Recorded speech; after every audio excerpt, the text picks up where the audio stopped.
देखिए, अस्थिरता ही तो प्रकृति है। तीन गुणों में लहरें हो तो प्रकृति है। प्रकृति की यही तो धारा है। स्थिर होते ही लहरें शांत, ये करना है, वो करना है, ये कर्तव्य है, वो कर्तव्य है, अब ये करना है, कल वो करना, यही प्रकृति है। यही लहरें मन में उठती रहती है, हलचल होती रहती है, हलन चलन, और व्यक्ति स्थिर होता ही नहीं है। कहां से वो साधना करे? इसलिए पहला चरण तन स्थिर मन शांत, तब माता शैलपुत्री आएंगी। शक्ति साधना में यही है, तन स्थिर मन शांत। लहरें नहीं उठनी चाहिए, तब देवी का प्राकट्य नहीं होगा, आविर्भाव नहीं होगा। तो कौन सा कर्तव्य, कौन सा कर्म, कौन सा संस्कार, कौन सा जप, कौन सा तप, वेदांत यही कहता है। इसलिए मेरे मित्र कहते हैं गायत्री और मेनका में कोई फर्क नहीं है, क्योंकि सब प्रकृति के अंतर्गत है, प्रकृतिगत है। हालांकि ये बात अटपटी लगती है, पर लगता है सत्य है। गायत्री मंत्र जपना भी प्रकृतिगत ही कार्य है, साधना है, क्योंकि दुनिया का कोई कार्य प्रकृति के अंतर्गत ही हो सकता है। वेदांत कहता है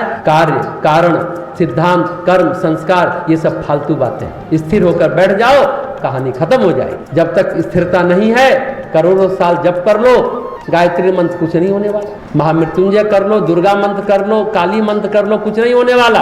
प्रकृति की लहरों को थमना चाहिए, मोह मुक्त हो जाए, बस एकमात्र समाधान यही है। षड संपत्ति में क्या है? पहली संपत्ति क्या है? नित्यानित्य विवेक। मालूम है अगर आपको, तो आचरण में उसे लाना चाहिए। तो पहले विषय, फिर इंद्रिय, फिर मन, फिर वृत्ति, फिर चित्त, फिर अहम।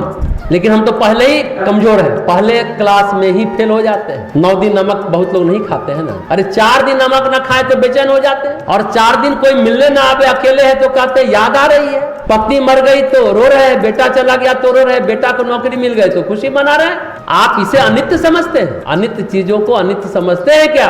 और नित्य चीजों को नित्य समझते हैं क्या? पतंजलि जैसा हमने कहा ना, 2 ही सूत्र देते हैं। चित्त वृत्ति को स्थिर कर लो, अपने स्वरूप में अवस्थित हो जाओ। फिर क्या कहते हैं? 195 सूत्र की जरूरत नहीं है, कहते 2 सूत्र को जान लो, बात बन जाएगा। एक ईश्वर प्राणिधानत्वा, ईश्वर में समर्पण हो जाएगा, बात बन जाएगी। दूसरा कहते हैं विषय वितृष्णा, वैराग्य। विषय से वितृष्णा हो जाए तो वैराग्य हो जाएगा। गुण वै वितृष्णम, पर वैराग्य। अब कहते वैराग्य कब होगा और पर वैराग्य कब होगा, दोनों बातों को समझा रहे हैं। विषयों में इच्छा नहीं है, खट्टा मीठा खाने की इच्छा नहीं है, रुचि नहीं है, तब तो बात वैराग्य हो सकती नहीं। मिर्ची में जान अटकी है, अरे मिर्ची देना भाई, तब खाने में आनंद आता है। विषय में अटके हैं तो फिर आप कब साधना करेंगे, कब ध्यान लगा पाएंगे? गुणों पर ध्यान कब लगेगा?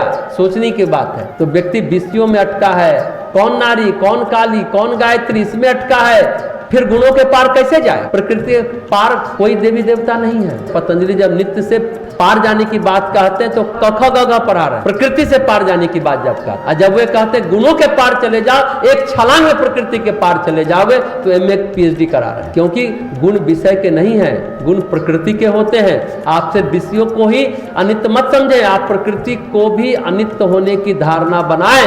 जो जय कृष्ण मूर्ति भी कहते हैं ना, ध्यान से समझ आती है और फिर व्यवस्था बन जाती है। बाहर की व्यवस्था और अंदर की व्यवस्था, पर ध्यान से पहले धारणा करें। पतंजलि का ना, यम नियम आसन प्राणायाम प्रत्याहार धारणा ध्यान समाधि। आंतरिक योग क्या है और बहिरंग योग 4 भाग में है। यम नियम आसन प्राणायाम, यम मतलब आंतरिक अनुशासन, नियम मतलब बाह्य अनुशासन। आसन शरीर में प्राण ऊर्जा का सुचारू रूप से संचालन, प्राणायाम प्राण पर नियंत्रण, प्रत्याहार अब यहाँ से अंतरंग योग शुरू हुआ, अभी तक बहिरंग योग है। मन का मुड़ना, अब मन संसार के चकाचौंध में नहीं है, मन मुड़ा। जज साहब आ गए हैं, पूरा छोड़ के 9 दिन यहाँ है, साधना कर रहे हैं, मन मुड़ा, यह है प्रत्याहार। उसके बाद है 6ठा चरण योग का, धारणा। अब मुड़ तो गया, शक्तिपीठ तो आ गए जज साहब, धारणा है मन का लगना। पहले कोई अच्छी धारणा बना करके मन लगा क्या? मन मुड़ा, मन लग रहा है क्या? लाख टके का प्रश्न। और ध्यान 7वां चरण है, मन का लीन होना। समाधि 8वां चरण है, मन का विलीन होना। तो मन मुड़ा, प्रत्याहार। मुड़ना भी बहुत लोग तो यही अगल बगल है, कहां मंदिर आ पाते हैं? मन मुड़ा नहीं ना उनका, संसार में लिप्त है। प्रत्याहार हुआ, अंतरंग योग। और धारणा मन का लगना, ध्यान मन का लीन होना, समाधि मन का विलीन होना। अनुष्ठान 9 दिनों तक यही प्रक्रिया है, एक एक कदम हम लोग चलते हैं। तो कहने की बात है, ध्यान से पहले धारणा करें।